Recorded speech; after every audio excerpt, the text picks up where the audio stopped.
We believe that the creative customers have to look at how they store and move data in alignment to their workflows and the way that they're working, and that has to be a top priority, because that's not just about how efficient you can move data through a pipeline. It's also when you're talking on a globally collaborative environment, you've got to make sure that data is moved to the right place at the right time within that workflow.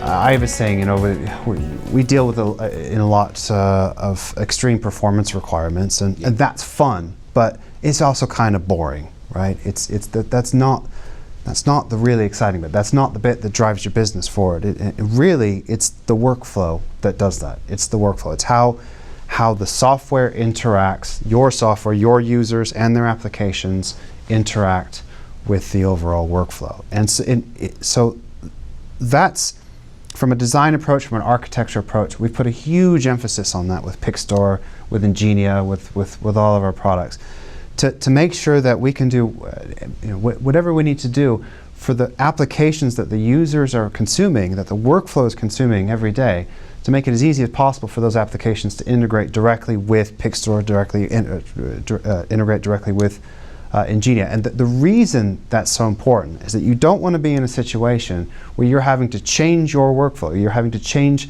your existing efficiencies to make use of an underlying piece of storage, networking, or server technology. No, absolutely. We are here to adopt to the workflow, not to have the workflow adopt to us. And in order to do that, you need robust, solid APIs to do that integration with. The collaboration has always been a big thing, but now with the capability of public cloud, the fact that media organisations are spread across so many locations, whether that's a business, physical location, or whether it's an on-set event or a film shoot, whatever that may be. Collaboration is about trying to implement the efficiencies to be able to work a 24/7 operation, which covers all time zones. We've been very lucky with a lot of our customers that we work very closely with, is that they guide and direct us in terms of, from our core of our technology, we're able to adapt and develop very quickly. And I think if you combine that with the customers giving us the direction, and also the platform that we have, we've been able to implement and streamline workflows to meet those customer demands very quickly. It's a big gap. It's a big learning curve for people that just start working with the cloud, or companies that just come in and start working with the cloud. There's a lot of assumptions that are made, a lot of it's easy to not realize a lot of the hidden costs that may come with working in the cloud. And it's usually that it's not usually the first bill, because usually the first bill people are a bit careful with. Yeah. And then they start getting a bit, absolutely. And it's the second bill that comes. Yeah, and it's also looking at what you're doing in the cloud. Absolutely. There's a lot of benefits of using the cloud, but then there's also things that are cost prohibitive in using the cloud. So it's getting that balance between the two. You've got to look at everything down to the last API call. Do I really need to do this? Do I really need to copy this from A to B? Who is this making it easier for? What is this cost? And because all of those things within the cloud, they add up quickly, and it's not just about what's happening within the cloud, it's about how you're working. One of the biggest differentiators with pixitmedia is the fact that we take an agnostic approach. So for us, it's not about selling storage. It's about that efficiency of where my data resides within the overall workflow, and doing that in the most cost-effective way. So whether that's on-premise, whether that's in public cloud, for us it doesn't matter. We sit on the customer side of the fence, so we're looking at what is the most beneficial for the customer within their workflow. The amount of formats on deliverables I mean, the multitude of formats on deliverables is phenomenal. And, you know, sometimes you wonder how the market, you know, maintains being able to deal with such a multitude of deliverable. So, you know, everything you've got from shooting content in a raw format right the way through to the deliverable, it's just a continuous changing ecosystem, and it's going to continue to be like that. It's not going to change. Everything we do now, we take a top-down approach.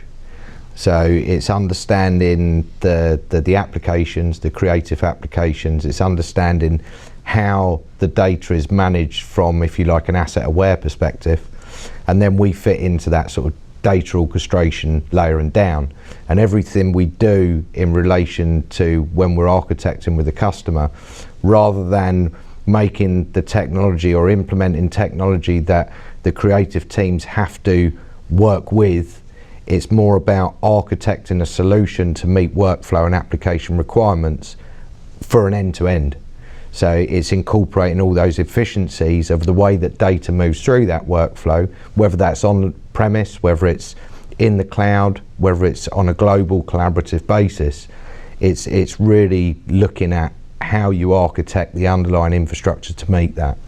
And we believe in the industry that's the way creative companies it should be looking at things. It's been so technology driven over the years, and there's been a lot of, if you like, technologies are dictated to customers, this is how you have to do it, when we believe that customers should actually be looking and saying, this is our workflow, this is the way we want to work, this is the way we need to work to deliver what we need to deliver.